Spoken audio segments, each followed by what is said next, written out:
تو اس مہینے کی یاد رکھیے 2 سے 3 فضائل ایک طرح سے دیکھے جاتے ہیں۔ پہلی فضیلت یہ ہے کہ یہ حج کے مہینوں میں سے ایک مہینہ ہے، مطلب یہ مہینے سے لوگ حج کے لیے آنا شروع ہو جاتے تھے، شوال، ذوالقعدہ، ذوالقعدہ اور ذوالحجہ، یہ 3 مہینے تھا، اس مہینے سے لوگ آ جاتے تھے، اس کے بعد عمرہ وغیرہ کرتے تھے، پھر حج کا انتظار کرتے ہوئے رکے رہتے تھے، یاد رکھیے، سمجھ رہے بات؟ تو لہٰذا اس کی پہلی فضیلت ہے حج کے 3 مہینوں میں سے ایک مہینہ ہے، مطلب حج کی نیت سے کوئی انسان نکلنا چاہے تو شوال میں بھی نکل سکتا ہے، حج تمتع ہوگا، مطلب ایک حج کا پہلے عمرہ کر کے پھر حلال ہو جاتا ہے آدمی، حلال ہونے کے بعد انتظار کرتا ہے حج کا، ٹھیک ہے؟ تو لہٰذا یہ ان مہینوں میں سے جو حج کے مہینوں کے اندر کاؤنٹ ہوتا ہے کہ اس نیت سے انسان اس مہینے سے حج کے لیے نکلتا تھا، اور اہل عرب اسی طرح یہ کام کیا کرتے تھے، پہلا۔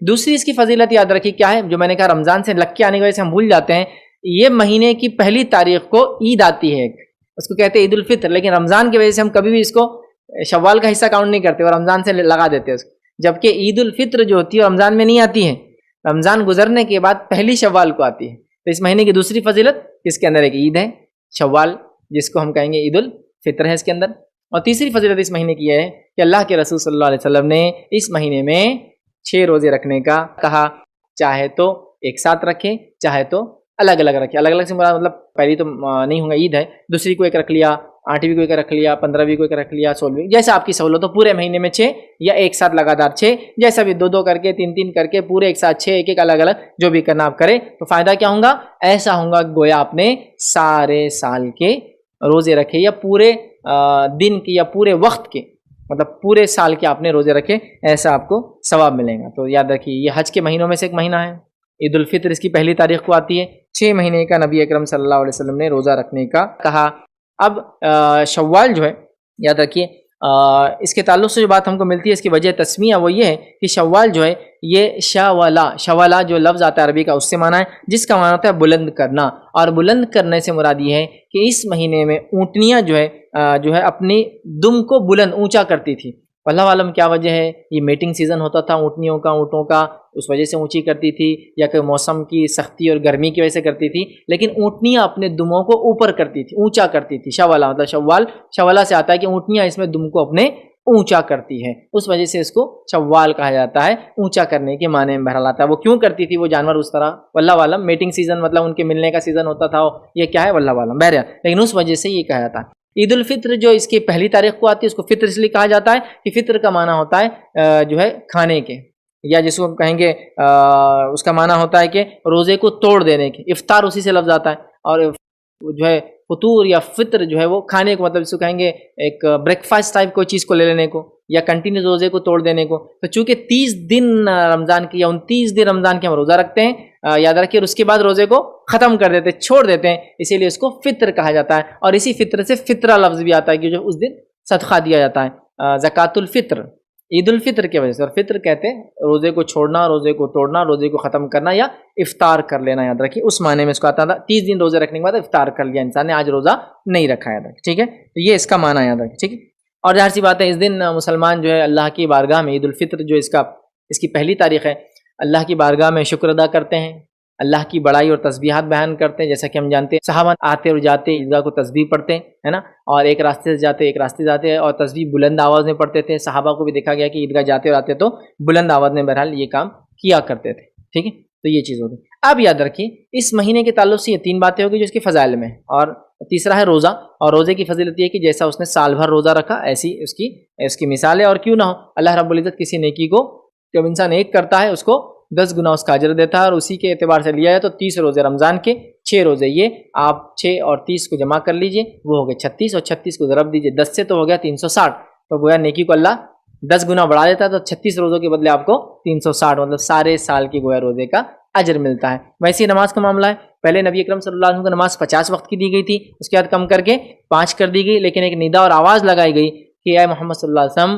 نماز پڑھنے والوں کو 5 وقت اجر تو 50 کا ہی ملیں گا، تو اللہ 10 ٹائمز اجروں کو بڑھا دیتا ہے، ٹھیک ہے؟ چلیے آگے بڑھتے ہیں۔ اب اس مہینے کے اندر کچھ بدعتیں بھی پائی جاتی ہیں، اور وہ بالکل مہینے کا اسٹارٹ ہوتے ہی ہو جاتی ہے، وہ یہ ہے کہ شوال کی جو پہلی رات آتی ہے، جو عید کی رات ہوتی ہے، جس کو ہم جانے چاند رات بولتے ہیں، لوگوں کا یہ عقیدہ ہے کہ یہ چاند رات لیلۃ الجائزہ ہے، اور اس میں وہ اعمال کرتے ہیں، مطلب رات بھر جاگ کے عبادت کرتے ہیں لیلۃ الجائزہ کے نام سے۔ لیلۃ الجائزہ کے نام سے کوئی رات ثابت نہیں ہے، جتنی روایتیں لیلۃ الجائزہ یا اس رات کی جاگ کر عبادت کرنے کی آتی ہے، تمام کی تمام روایتیں موضوع ہے. موضوع مطلب من گھڑت، کبھی کبھار موضوع کے علاوہ بے بنیاد، اس کی کوئی سند ہی نہیں ہوتی، سر نہ پیر، کہاں سے کس کو ملی کچھ نہیں پتا، لیکن مشہور ہے.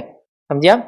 تو لیلۃ الجائزہ جو اس رات منائی جاتی ہے، جو کہ شوال کی پہلی رات ہے، اسے شوال میں لگ رہا ہوں میں بدعت کو، یہ ایک بدعت ہے، اس کا کوئی وجود نہیں ہے. جب بھی یہ بات کہی جاتی ہے لوگ پل پڑتے ہیں، لڑنے کے لیے دوڑ پڑتے ہیں، کسی کا گریبان پکڑنے کو بھی جو ہے شرماتے نہیں ہیں. لیکن میرے بھائیوں، معاملہ عبادات کا ہے اور عبادات بغیر دلیل کے نہیں ہوتی.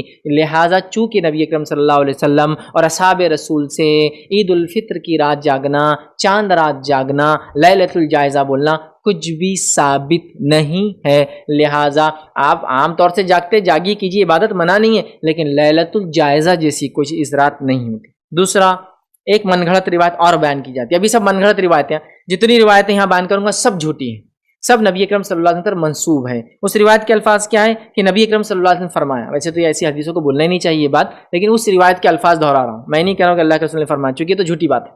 ٹھیک، اس روایت کے الفاظ کیا؟ نبی اکرم صلی اللہ علیہ وسلم فرمایا عید الفطر کی رات 100 رکعت نفل نماز ادا کرو.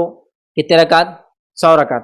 اور اتنی ڈینجر ہے وہ 100 رکعت بھی، ابھی میں سنا رہا ہوں، ابھی وہ حدیث پڑھا نہیں میں نے پوری، ابھی پڑھ رہا میں حدیث. سنیے، 100 رکعت نفل نماز ادا کرو، ہر رکعت میں سورہ فاتحہ 1 دفعہ پڑھو اور سورہ اخلاص 10 دفعہ پڑھو. مطلب 100 انٹو سورہ فاتحہ 10 دفعہ پڑھنا، 1000 ٹائم سورہ اخلاص پڑھنا ہے. سورہ فاتحہ 100 ٹائمز ہو گیا، سورہ اخلاص 1000 ٹائم ہو گیا. ایک بار کبھی کوشش کر کے دیکھیے رات بھر میں ہوتا ہے کہیں سب. ٹھیک ہے، سورہ اخلاص 10 مرتبہ پڑھے اور رکوع اور سجدے میں یہ پڑھے سبحان اللہ والحمد للہ ولا الہ الا اللہ واللہ اکبر، یہ پڑھے 10 بار پڑھے. پہلے تسبیح اور ہوتی ہے سب 3 5، لیکن اس میں 10 ہے، ایون ہے. 10 بار پڑھے اور نماز سے فارغ ہونے کے بعد 100 مرتبہ یہ پڑھے کہ استغفار کرے، پھر سجدہ کرے اور سجدے میں یہ پڑھے. وہ بہت لمبی دعا ہے، میں وہ پڑھنا بھی نہیں چاہتا آپ کے سامنے. ٹھیک ہے، پھر اتنی لمبی دعا، مطلب ہر رکعت کی میں یہ کیا ہو رہا، سورہ فاتحہ 10 بار، سورہ اخلاص، رکوع میں الگ تسبیح ایڈ 10 بار ایڈ، سبحان ربی الاعلیٰ اور سبحان ربی العظیم کے علاوہ 10 مرتبہ وہ ایڈ کرے. اس کے بعد جب سلام ہو جائے تو پھر جو ہے 100 بار استغفار کرے. ہر 2 رکعت کا یہ سب کرنا ہے. آپ کیسے اتنی ایسی کتنی رکعتیں پڑھے؟ 100 رکعتیں. ماشاءاللہ. تو پوری رات تو ایسی گزر جاتی، اس کو نہ فجر ملتی جلدی، نہ اس کو عید ملتی پھر. سمجھ رہا؟ لیکن یہ من گھڑت بات ہے. ابھی ختم نہیں روایت بہت لمبی ہے، بس وقت بھی نہیں ہے، 2 پیج کی میں پڑھنا بھی نہیں چاہ رہا ہوں. پھر اس میں یہ کرے، پھر کچھ رکعتوں کے بیچ میں فلاں صورت کی فلاں آیتیں پڑھے، پھر کچھ رکعت کے اندر جو یہ نمبر کی وہ نمبر کی ہے اس میں فلاں پڑھے، پھر یہ پڑھے، پھر وہ پڑھے، پھر وہ پڑھے. اتنا کچھ ہے کہ اتنے عمل تو رمضان میں بھی نبی اکرم صلی اللہ علیہ وسلم نے کبھی صحیح حدیث میں نہیں بتایا، اتنے بتا دیے گئے. لہٰذا وہ لیلۃ الجائزہ اس لیے مناتے. یہ روایت جھوٹی ہے، میں نے رکھ دی ہوں. تفصیلات اس لیے لکھ رہا ہوں کہ میں نہیں چاہ رہا ہوں وہ الفاظ وغیرہ میں دہراؤں. آئیے آگے دوسری ایک روایت پیش کی جاتی ہے. اسی روایت کیا ہے؟ سلمان فارسی رضی اللہ عنہ کہتے ہیں، یہ بھی لیکن جھوٹی روایت ہے، کہ نبی اکرم صلی اللہ علیہ وسلم نے فرمایا جس نے عید الفطر کے دن کی نماز پڑھنے کے بعد 4 رکعت نفل پڑھی، اب عید کی نماز کے بعد 4 رکعت نفل ادا کی اور اس کی پہلی رکعت میں سورہ فاتحہ، سورہ اعلیٰ پڑھی اور دوسری رکعت میں والشمس والضحیٰ پڑھی، ٹھیک ہے، اور تیسری رکعت میں سورہ ضحیٰ پڑھی، پھر چوتھی رکعت میں قل اللہ احد پڑھی، تو گویا اس نے اللہ تعالیٰ کی طرف سے انبیاء پر نازل ہونے والی تمام کتابیں پڑھ لی. پوری کتابیں جو نازل ہوئی تھی سب کی تلاوت کا اس کو اجر اور ثواب مل جائے گا. کسی اس میں 4 کے لفظ ہیں، کسی اس میں 8 رکعت کے، کسی میں 12، کوئی بھی ثابت نہیں ہے. عبداللہ بن عباس رضی اللہ عنہ کی واضح روایت ہے کہ عید سے پہلے اور عید کے بعد کوئی نفل نماز نہیں ہے. یہ بیان کیا ہے. تیسری بات بیان کی جاتی ہے عید الفطر کی نماز کے بعد 12 رکعت نفلی نماز پڑھنا سنت ہے، اور عید الاضحیٰ کی نماز کے بعد 6 رکعت نفلی پڑھنا سنت ہے. یہ روایت بھی صحیح نہیں یاد رکھی، موضوع ہے. اسی طرح ایک اور روایت بیان کی جاتی ہے جو آدمی 4 راتیں بیدار رہا، 4 راتوں کو جاگا، اس نے بیدار رہا اور اس میں عبادت کی، اس کے لیے جنت واجب ہو جاتی ہے. وہ کون کون سی ہے؟ ترویہ کی رات، عرفہ کی رات مطلب 8 ذی الحجہ کی رات، 9 ذی الحجہ کی رات، ٹھیک ہے، ترویہ کی رات، عرفہ کی رات، قربانی کی رات مطلب 10 ذی الحجہ، قربانی کی رات مطلب 7. اردو اور اس کا بڑا مسئلہ ہے ہمارے پاس چونکہ وہ کاؤنٹ دن الگ کرتے ہیں اور رات کو بعد میں کرتے ہیں. لیکن آپ میں سمجھ رہے ہیں رمضان جیسا شروع ہوتا ہے تو پہلے تراویح ہوتی ہے اور پھر رمضان آتا ہے، لیکن ہم کو پتہ ہے اس دن کی رات جو ہوتی ہے وہ دوسرے دن کی ہوتی ہے، مطلب رات پہلے آتی ہے اور دن بعد میں آتا ہے. ٹھیک ہے، تو 8 کی اور 9 اور 10 میں ڈیٹ کے اعتبار سے بول رہا. تو رات اس نے جاگا، ٹھیک ہے، اس نے جاگا اور اس کے بعد جو ہے عید الفطر کی رات جاگا تو اس کو جنت واجب جہنم حرام. موضوع روایت یہ بھی ثابت نہیں ہے. ٹھیک، اسی طرح 5ویں ایک اور بات بیان کی جاتی ہے وہ یہ کہ جس نے عید الفطر کے دن روزہ رکھا موضوع ہے. اب چونکہ روزہ ہی رکھا تھا رہے تو عید الفطر کے دن روزہ رکھا، گویا اس نے سارے زمانے کے روزے رکھے، اور امام ابن جوزی نے اس کو اپنی موضوعات میں نقل کیا، چونکہ ہم صحیح روایت جانتے ہیں کہ نبی اکرم صلی اللہ علیہ وسلم نے 2 دن روزہ رکھنے سے منع کیا، عید الفطر اور عید الاضحیٰ، اور ان ٹوٹالٹی 5 دن روزہ رکھنا منع ہے. عید الفطر 1 شوال، عید الاضحیٰ 10 ذوالحجہ، ٹھیک ہے. اس کے بعد ایام تشریق مطلب 11 ذوالحجہ، 12 ذوالحجہ اور 13 ذوالحجہ، تو مطلب 10 11 12 اور 13 ذوالحجہ میں روزے رکھنا منع ہے، اور عید الفطر 1 شوال کا روزہ منع ہے. بس یہ 5 روزے سال میں ہم کو منع ہے، یاد رکھیں، چونکہ ایام تشریق کھانے پینے کے دن ہوتے ہیں، ٹھیک ہے، جو کہ عید کے بعد 3 دن ہوتے ہیں. 1 شوال کا جو ہے یہ روزے ہمیں منع ہے. تو بہرحال یہ تو سیدھے حدیث، لیکن وہاں عید کے دن بھی روزہ رکھا دیا انہوں نے، ٹھیک ہے. اور یہ بات عام ہے ہمارے پاس کہ لوگ 1 شوال کو روزہ رکھتے ہیں، اس سے کیا بولتے ہیں معلوم آپ کو؟ ننھا روزہ. ہاں، وہ کب کھلتا ہے معلوم آپ کو؟ وہ عید کی نماز کو جانے سے پہلے کھجور کھا کے کھولتے ہیں لوگ، اور فجر کے بعد بولتے کچھ نہیں کھانا، آپ سب رات میں ایسا کچھ بھی نہیں کھائے، جاگے ہوئے. ویسے تو اپنے بازار میں رہتے اپنے نوجوان آج کل، رات بھر جاگے ہوئے، صبح فجر کی نماز کے بعد کچھ نہیں کھانا بولتے. فجر سے لے کر عید کی نماز کو جانے سے پہلے جو کھجور آپ کھاتے ہیں تو بولتے اب یہ چھوٹا روزہ ہے، تو اس دن کا روزہ ہے. کوئی روزہ اس دن نہیں، چھوٹا بھی نہیں، موٹا بھی نہیں، بڑا بھی نہیں، ٹھیک ہے. اسی طرح اس مہینے کی ایک اور بدعت ہے. وہ بدعت کیا معلوم آپ کو؟ ہمارے پاس وہ ہے 6 روزے رکھے جاتے ہیں، مطلب 2 شوال، 3 شوال، 4 شوال، 5 شوال، 6 شوال اور 7 شوال کا روزہ. اور 7 شوال کے بعد 8 شوال کو عید منائی جاتی ہے. ان 6 روزوں کو اردو میں بولتے ہیں شرفوزے روزے، اور وہ جو عید منائی جاتی ہے اس کو کہتے ہیں شرفوزی عید. ایک اور عید لالی، پھر کوئی شرفوزی عید نہیں ہے، نہیں بولے یہ 6 روزوں کی عید رہتی. پھر اس دن بھی کیا ہوتا معلوم آپ کو؟ صبح صبح شیرخورما بناتے ہیں، سیویاں بناتے ہیں، اور جو بھی بہرحال الگ الگ ٹریڈیشنس ہیں، اور بولتے آج عید ہے. کوئی عید شرفوزی نہیں ہے. روزے ہے وہ شوال کے 6، وہ کوئی ضروری نہیں ایک کے بعد ایک آئے، کبھی بھی آپ رکھ سکتے ہیں. 2 سے شروع کیجئے، مت کیجئے، کبھی پورے مہینے میں 6 رکھنا ہے، تو اس کے روزے رکھے جاتے ہیں بالکل. اور اسی اعتبار سے میں نے دیکھا رمضان میں جو نماز کا ٹائم رہتا بہت ساری مسجدوں میں فجر کا، وہ پورا 1 شوال کو وہی ٹائم رکھتے عید کے دن، 2 شوال، 3 شوال، 4 5 6 7 شوال، 8 شوال تک وہی ٹائم رکھتے ہو. 9 شوال سے ٹائم چینج کرتے فجر کا، مطلب وہ آخری وقت میں لے چل جاتے، چونکہ بولے وہ روزے کو روز اٹھے نا لوگ، مطلب 2 کو روزہ رکھ رہا، 3 کو روزہ رکھ رہا، 4 5 6 7، تو وہ لوگ جلدی رکھتے فجر کو، اور 8 تک، چونکہ اس دن عید ہی منانا ہے نا ان کو، اور پھر 9 سے نارمل ہو جاتی ہے فجر. ایسا ٹھیک ہے. وہ فجر کا ٹائم میں صرف بتانے کے لیے کر رہا تھا. فجر تو اول وقت ہوئی تو اچھی بات ہے، صرف رمضان اور شوال کے 5 6 دن نہیں، پورا سال اچھی بات ہے. بٹ بہرحال یہ خاص اس کا ذہن میں رکھتے ہیں لوگ، سہولت دیتے ہیں روزدار کو کہ بھائی جلدی سے ہو جائے. اور کبھی کبھار کام کے اندر بھی لوگ سہولت دیتے ہیں کہ بھائی لوگ 6 روزے رکھ رہے، اس کے بعد یہ نفل چیزیں یاد رکھیے، لوگ اپنی سہولت سے اپنے اعتبار سے کسی بوجھ نہ بنتے ہوئے رکھیے، زیادہ فائدے میں. تو بہرحال یہ کام ہے جو بدعت کے ان ماہ میں، اس مہینے میں کیے جاتے ہیں. تو فضیلت کے اعتبار 3 ہی ہیں، ایک یا حج کے مہینوں میں سے ایک مہینہ ہے، دوسری اس کے اندر جو ہے عید الفطر آتی ہے، اور تیسری یاد ہے کہ اس میں 6 روزے رکھنا ہے. اور یہ 6 روزوں کی فضیلت یہ ہے کہ رمضان اور عید جب مل جاتے ہیں دونوں، سال بھر کے روزوں کا اجر انسان کو ملتا ہے. یہی باتیں اس مہینے کے تعلق سے آتی ہیں. شوال کے تعلق سے ایک پوائنٹ اور رہ گیا تھا، وہ کلیئر کرتا ہوں. شوال کے تعلق سے ایک پوائنٹ جو اہل عرب میں مشہور تھا، جو آج بھی ہے، اس کو ذرا کلیئرفیکیشن کی ضرورت ہے. وہ یہ ہے کہ نبی اکرم صلی اللہ علیہ وسلم کے زمانے میں اہل عرب شوال کے مہینے کو منحوس مہینہ مانتے تھے، اور شوال میں شادی نہیں کرتے تھے. شوال کے مہینے کیا مانتے تھے؟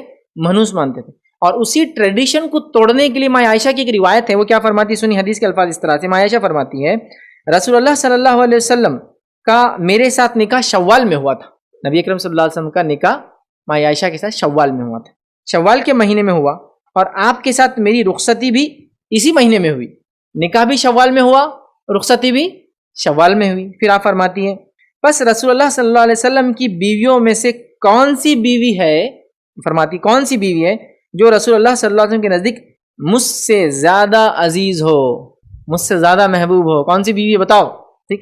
اب اچھا، اور پھر وہ فرماتی ہے حضرت عائشہ رضی اللہ عنہا مستحب قرار دیتی تھی کہ شوال میں نکاح ہو اور شوال میں وداعی کی. مستحب، چونکہ وہ فرماتی تھی اللہ کے رسول نے مجھ سے شادی کی تو اپنے خاندان کی لڑکیوں کی شادی اور وداعی کہتی تھی کب کرو؟ شوال میں. یہ کیوں کرتی تھی پہلے آپ سن لیجیے. وہ اس رسم کو توڑنے کہتی تھی کہ جو اہل عرب میں دور جہالت میں ہوتا تھا کہ شوال کا مہینہ منحوس ہے، تو وہ کہہ رہی ہے اگر شوال منحوس ہے تو نبی نے مجھ سے شادی شوال میں کی، وداعی شوال میں کی، اور شوال میں شادی اور وداعی ہونے کے بعد میں سب سے چہیتی بیوی ہوں. بتاؤ پھر شوال کا اثر میرے پہ کیوں نہیں ہوا؟ اگر شوال منحوس تھا تو میں چہیتی بیوی نہیں ہونا چاہیے تھا، ہماری میرج سکسیسفل نہیں ہونا چاہیے تھا، ہے نا؟ تو بتاؤ میں سب سے محبوب، میری شادی شوال، میری وداعی شوال، اور میں سب سے محبوب. سوچو تم لوگ، غور کرو. مطلب وہ رسم کو توڑنے کے لیے یہ کام کرتی تھی اور اپنے خاندان کی عورتوں کو یہ حکم دیتی تھی، مستحب سمجھتی تھی کہ شوال میں شادی کرو اور شوال میں ودائیگی کرو. سمجھ گیا بات کو؟ شوال کا مہینہ منحوس نہیں ہے. لیکن یہ بات میں کیوں کہہ رہا ہوں، آج بھی لوگ شوال کے مہینے کو منحوس مانتے ہیں، شادیاں نہیں کرتے ہیں. یہ تو الگ بات ہے ماشاءاللہ آج کل زمانے کی رفتار سے مجبور ہو کر اب تو محرم میں بھی شروع ہے، سفر میں بھی شروع ہے، شوال میں بھی ہے، لیکن آج بھی دقیانوس خیال رکھنے والے لوگ دنوں، مہینوں، تاریخوں اور گھڑیوں کو اچھا اور برا مانتے ہیں. جبکہ اگر کسی نے گھڑیوں کو یا تاریخ اور مہینوں کو برا مان کے کوئی کام آگے پیچھے کیا، یہ معاملہ شرک تک جاتا ہے. اس لیے کہ نبی اکرم صلی اللہ علیہ وسلم نے فرمایا، کہا، حدیث کے الفاظ ہے، الطیرۃ شرکن، بشگونی لینا شرک ہے. تو کوئی بشگونی لیتا ہے کہ شوال منحوس ہے، سفر مہین منحوس ہے، محرم غم ہے، فلاں یہ ہے، یہ منحوس ہے، تو وہ کیا کر رہا ہے معلوم آپ کو؟ ایکچولی وہ شرک کر رہا ہے. وہ دنوں، مہینوں اور گھڑیوں میں تاثیر سمجھ رہا ہے، جبکہ وہ اللہ کی ذات ہے جو وحدہ لا شریک ہے. یاد رکھیے وہ ہوتا ہے برکت دینے والا. تو ماں عائشہ وہ سسٹم کو توڑنے یہ کہہ رہی ہے، جو عرب کا طریقہ تھا وہ اس کو منحوس سمجھتے، وہ کہہ رہی ہے میری تو شادی ہوئی، میری تو ودائیگی ہوئی اور میں سب سے محبوب بیوی تھی. بتاؤ تمہارا عقیدہ کہاں ہے؟ وہ جو منحوس کہاں ہے؟ نحوست مجھ پہ نہیں. یاد رکھ، عید الفطر تھا تو آپ نے بس نماز پڑھ لی، یاد رکھیے. اب اس کے بعد لوگوں سے میل ملاپ کرنا، میل جول کرنے میں کوئی حرج نہیں ہے، کوئی حرج نہیں. کچھ لوگ میں نے دیکھا آج یہ بھی باتیں کر رہے ہیں کہ عید کے دن لوگوں سے ملنا بدعت ہے. یار مطلب اب حد ہو گئی. تم کو بیسک سماجیات، ہیومن سوشیولوجی کا علم اگر ہو تو تم یہ بات کبھی نہیں کہوں گے. میں نے یہ دیکھا ہوں، ایک صاحب بول رہے تھے بدعت ہے، بولے عید کے دن لوگوں سے ملنے جانا. اور میں تو خاص طور سے بولے گھر میں بیٹھا رہتا ہوں بولے عید کے دن. کہاں سے لوگ لا لے رہے ہیں یہ چیزیں نہیں معلوم. لوگوں سے میل جول کرنا تو اسلام کی فطرت کا حصہ ہے. عید کی نماز کیسے پڑھی؟ لوگوں میں. عید کی نماز کے بعد آؤں گے لوگوں کے ساتھ آؤں گے، گھر میں آؤں گے تو لوگ موجود ہوں گے، محلوں میں رہوں گے تو لوگ ہوں گے. بھائی مسلمان بولے تو اطراف میں اس کی آبادیاں رہتی ہیں. اور اتنا لوگوں کو معلوم کہ مسلمان الحمدللہ یہ سوشل اتنا زیادہ سوسائٹی میں رہتے، اتنے زیادہ اولادیں وغیرہ پیدا کرنے کی خواہش مند ہوتے ہیں. ان کا سماج، ان کی سوسائٹی ہمیشہ بڑی ہوتی ہے کہ یہاں تک کہ کچھ لوگوں نے گیمز بھی بنائے. تو ہر گیم میں ایک پرک رہتا. پرک کیا رہتا؟ جیسا کہ آپ نے 100 پوائنٹ لے لیے تو آپ کو ایک بندوق مل جائیں گی، پرک. آپ نے فلاں کیا تو ایک آپ کو بڑی توپ مل جائیں گی، پرک. مطلب کوئی بھی وارز کی گیم وغیرہ. تو آپ کو معلوم اگر وہ مسلمان ملک ہے، ترکی آپ نے لے لیا، سلیکٹ کر لیا، تو کیا پرک رہتا؟ ہر 100 پوائنٹ کے بعد ایک کپل آپ کو ملتا ہے، ایک جوڑا. مطلب آبادی اڑانے کی خواہش مند ہوگے تو ترک اگر آپ نے چنا اس میں گیم میں ٹیم، تو آپ کے ہر 100 کے بعد 2 لوگ آ جاتے، ایک میل اور ایک فیمیل آ جاتے جو آپ کے ورکر رہتے، کام وغیرہ کرتے. تو ان کو بھی پتا ہے کہ مسلمان آبادیوں کے معاملے تو الحمدللہ یہ قوم جو ہے اپنے آپ کو بڑھانا چاہتی ہے. ٹھیک ہے، تو لہٰذا بولے ملنا نہیں. بھائی یہ کہاں سے لا رہے ہو؟ ذرا سیدھے ہو جاؤ. ایک دم سیدھی سیدھی بات ہے. مسلمان ہے، اسلام ہے اور آبادیاں ہیں، اور مسلمان کا دین، اس کی عبادت سب ہم کو سوشل بیہیویئر سکھاتی ہے. تو میل جول ہوتا ہے، یاد رکھیں. امام مالک سے کسی نے سوال کیا اور کہا کہ یہ جو لوگ تقبل اللہ منا ومنکم کہتے ہیں، اس کے تعلق سے آپ بیان کیجیے کیا ہے. آپ سے پوچھا گیا تو آپ نے کہا یہ کلمات تو لوگ عید کے دن ایک دوسرے کو کہتے ہیں اور ہم لوگ اس میں کوئی حرج نہیں پاتے ہیں. امام مالک سے کسی نے مسئلہ پوچھا کہ تقبل اللہ منا ومنکم پوچھنا کیسا ہے، تو وہ کیا کہہ رہے ہیں کہ مدینہ کے اندر ہم لوگ جو عید کے بعد جب ملتے ہیں تو یہ کہتے ہیں، مطلب عید کے بعد ملتے ہیں تو یہ کہتے ہیں، کیا کہتے ہیں؟ تقبل اللہ منا ومنکم، ہم سے اور اللہ تم سے قبول کرے. یا اگر سنگولر تقبل اللہ منی ومنک، اللہ مجھ سے اور تجھ سے قبول کرے، یا ہم سے اور تم سے قبول کرے. یہ پلورل اور سنگولر کو مسئلہ نہیں، آپ جو بولنا چاہیں آسان ہے آپ کے لیے بولے. جیسا ہمارے پاس سلام ہے، سلام کو ہم کبھی بھی سنگولر بولتے ہی نہیں، کس کو بھی بولے ہم پلورل میں بولتے ہیں، السلام علیکم تم سب پر، وعلیکم السلام تم سب پر. تو ہم پلورل بولتے ہیں، چونکہ اللہ کے رسول نے سنگولر میں سلام نہیں کیا. السلام علیکم اگر سنگولر کہیں گے تو کم کہتے، لیکن ہم تم سب پر. تو لہٰذا یہاں بھی آپ کو جو بولنا ہے. تو وہ کہہ رہے ہیں کہ ہم لوگ مدینہ کے لوگ، اور یہ چلا آ رہا ہے ان کے پاس، تو ہم لوگ جو ہے یہ کہتے تھے، یاد رکھیں. تو مدینہ کے اندر یہ چلن اور اس میں ہم کو حرج نہیں سمجھتے. تو لوگ ملتے تھے اور کچھ کہتے تھے. مطلب ہوا کہ عید کے دن آپ مل سکتے ہیں، عید کی مبارکبادیں دے سکتے ہیں. ٹھیک ہے، سب سے اچھی دعا تو یہی ہے، تقبل اللہ منا ومنکم، اللہ ہم سے اور آپ سے قبول کرے. ٹھیک ہے، آپ یہ دعائیں دیجیے اور مل سکتے ہیں. تو اس میں کوئی حرج نہیں ہے. اب کوئی اس پہ بہت شرعی مسئلے پوچھنے نہ بڑھ جائے گی، عید کے دن ملنے جانا درست ہے کیا، عید کے دن سسرال جانا درست ہے کیا، عید کے دن پڑوس جانا درست ہے کہ. بھائی ایسے سوالات مت کرو. سمپل ہیومن بیہیویئر کا تقاضا یہ، اس میں آپ کوشچنز مت لاؤ خواہ. سمپل ہیومن بیہیویئر ہے نا. لوگ ساتھ رہیں گے تو کیا ایک دوسرے کو عزت دینا ضروری ہے کیا؟ قرآن سنت ثابت کرو. عزت ایک انسان کو دینا ضروری ہے چاہے آپ جہاں بھی رہے. ایسا اس کو آپ پرٹیکولر مت کیجیے. تو لوگ بہت ساری چیزوں کو اننیسری پرٹیکولر کرنے کی کوشش کرتے ہیں. چلیے آگے بڑھتے ہیں. اب عید کے بارے میں اور کچھ چیزیں، اب یہ تو نماز وغیرہ، قربانی اور یہ سب جو تھا وہ لے لیا. اب عید کے بارے میں کچھ اور چیزیں. اللہ تعالیٰ کا عید کے دن شکر ادا کیجیے جتنا کر سکتے ہیں، الحمدللہ. اور ساری چیزیں تکبیرات بیان کر رہے ہیں، اب شکر ادا کیجیے. ٹھیک ہے، اللہ کا شکر ادا کیجیے کہ اللہ نے عید دی، عید کا موقع دیا، زندگی دی، لوگوں سے ملنے کا موقع دیا، خوشیوں میں شامل کیا، اللہ دنیا میں خوشیوں میں شامل رکھے، جنت میں ہم کو جمع کرے، خوشیوں میں شامل رکھے، اس کی حمد و ثنا، اس کی بڑائی، اس کا شکر ادا کیجیے ساری نعمتوں کے لیے جو اس نے دیا ہے۔ امت کے حیثیت سے شکر ادا کریں، خاندان کے ذمہ دار کے حیثیت سے شکر ادا کریں، ایک انڈیویجول حیثیت سے شکر ادا کریں، یہ امپورٹنٹ کام۔ اسی کے ساتھ ساتھ جو ہے عید کے دن اور کیا کرنا چاہیے، عید کے دن کیا کریں ہم کہہ رہے ہیں نا، تو ابھی تو عبادت وغیرہ تو صبح صبح کا معاملہ ہو گیا، یہ نماز وغیرہ تو ابھی تو صبح ہی ہماری ہے نا۔ اب عید کے دن آپ کیا کریں گے، عید کے دن آپ چاہے تو کھیل کود بھی آپ کر سکتے ہیں، بالکل جائز ہے۔ ایسے کھیل کود جس سے لوگوں کو جوش اور جذبہ آئے، ایسے کھیل کود جس سے لوگوں کی صحت وغیرہ اچھی رہے، اور نبی اکرم صلی اللہ علیہ وسلم چونکہ خوشی کا دن ہے اس کا اہتمام کیا کرتے تھے۔ آئیے ایک روایت میں آپ کے سامنے رکھتا ہوں تو پتہ چل جائیں گے اللہ کے رسول صلی اللہ علیہ وسلم نے عید کیسی بنائی۔ صحیح بخاری کی روایت ہے، ماں عائشہ فرماتی ہے، کہتی ہے عید کے دن جو ہے سوڈان کے کچھ صحابہ ڈھال اور حراب کا کھیل دکھا رہے تھے۔ عید کے دن ماں عائشہ فرما رہی سوڈان کے کچھ صحابہ، ٹھیک ہے، سوڈانی صحابہ، وہ کیا کر رہے تھے، ڈھال لیے ہوئے تھے، اور جو ہے حراب مطلب حرب کی جمع، حراب مطلب جنگوں کے اندر جو کثرتیں ہوتی تھی یا جنگوں کے لیے جو تیاریاں ہوتی تھی اس کے لیے جوش دلا رہے تھے کھیل کے ذریعے، تاکہ یوتھ جو ہے اپنے آپ کو اچھا باڈیلی فٹ رکھے، ٹھیک ہے، تو وہ جوش دلا کے کھیل رہے تھے۔ اب یا میں نے خود رسول اللہ صلی اللہ علیہ وسلم سے کہا یا آپ نے فرمایا کہ تم بھی دیکھنا چاہتی ہو، وہ کہہ رہی میں بھول گئی، لیکن شاید میں نے پوچھا یا اللہ کے رسول نے خود کہا ہو کیا تم بھی دیکھنا چاہتی ہو، مطلب کھیل کر سکتے ہیں اور کھیل کو دیکھا جا سکتا ہے سب بیٹھ کر۔ اور یہ کھیل کہاں ہونا تھا معلوم آپ کو، مسجد نبوی میں۔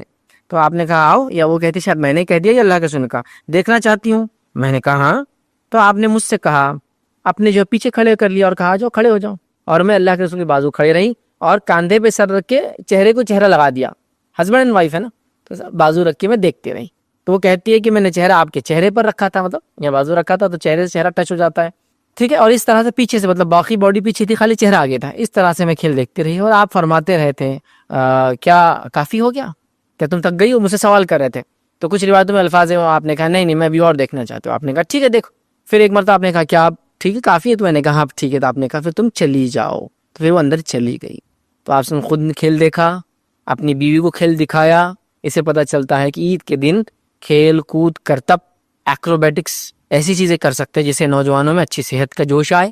اب ظاہر سے جنگی وغیرہ تو ہے ہی نہیں، تو اچھی صحت کی جوش آئے، کیونکہ آج کل معاملہ یہ ہے کہ لوگوں کی زیادہ جو چیز بنی ہوئی ہے وہ انگلیاں بنی ہوئی ہے، بہت اسٹرینتھ ہے اس کے اندر، ہے نا، انگلیوں کے علاوہ ہاتھ پر سب اتنے ہو گئے ہمارے، چونکہ اتنا معاملہ ڈرائیو مطلب بغیر پیروں کی محنت کی ہو گیا یا بغیر ہاتھ کی محنت کی ہو گیا۔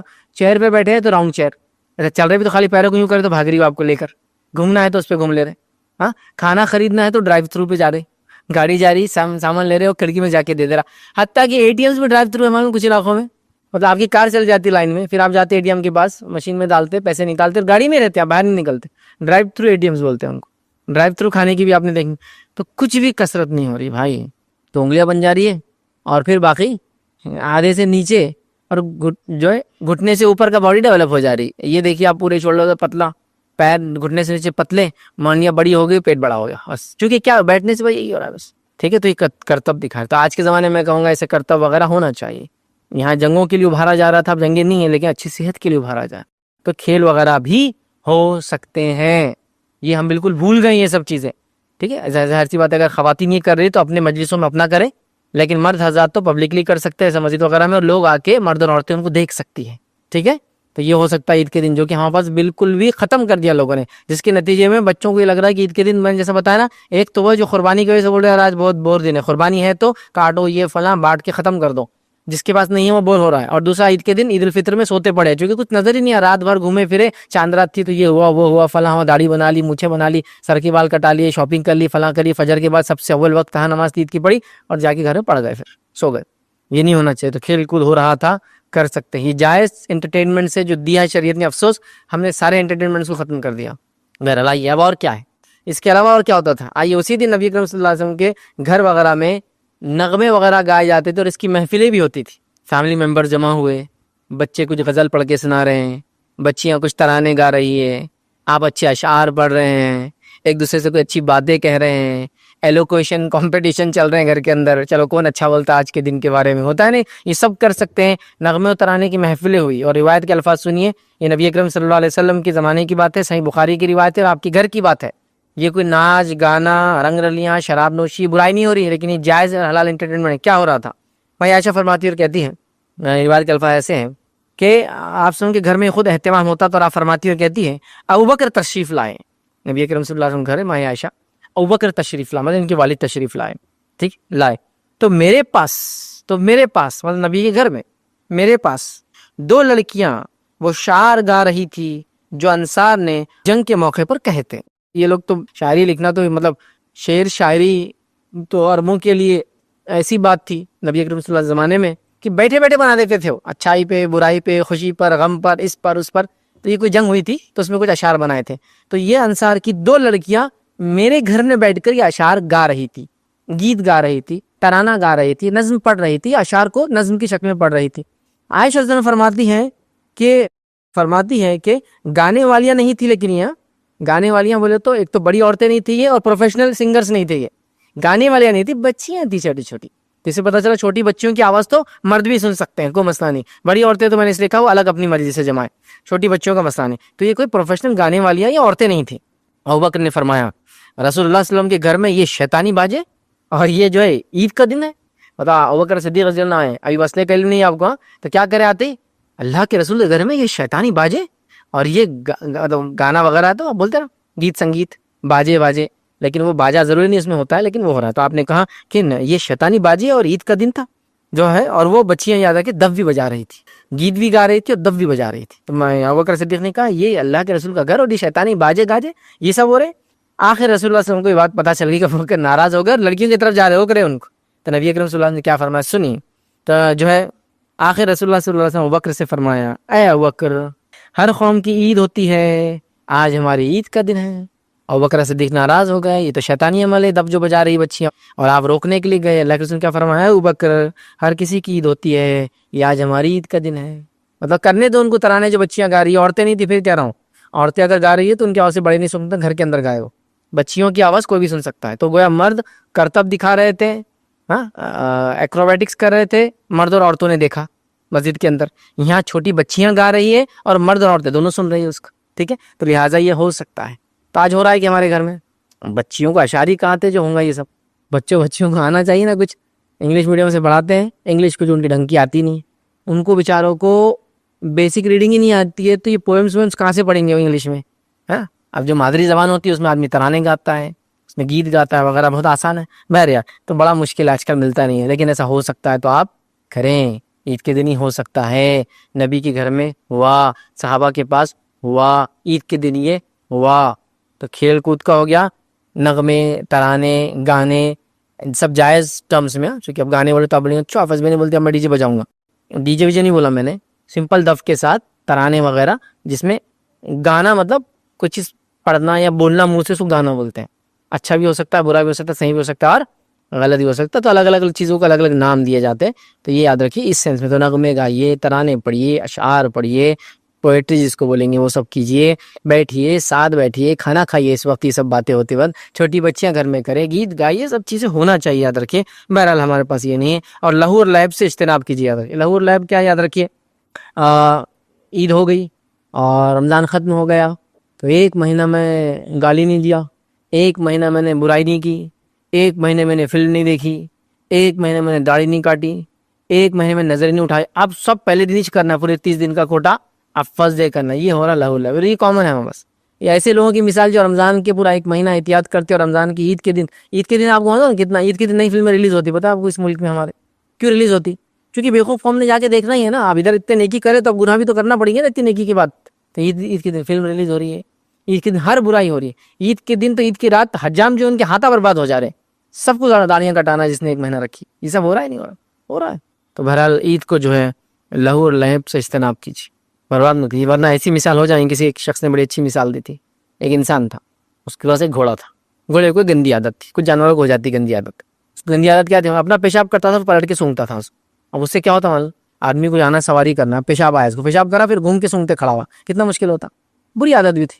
تو اس کے جو مالک کے ساتھ ایک دوسرا آدمی ایک بار ٹریول کر رہا تھا, اس نے دیکھا یہ گندی عادت, تو کہا یہ کیا گندی عادت تیرے گھوڑے کو, میرے پاس دے, میں سیدھا کرتا اس کو. اس نے کہا ٹھیک ہے لے لو, تو سیدھا کر دو اس کو. وہ سفر میں اب یہ بیٹھ گیا نیا اونر, مطلب نیا رائڈر بیٹھ گیا.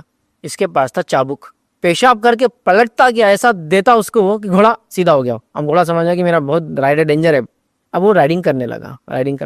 تھوڑی دیر بعد اس نے وہ عادت چھوڑ دی.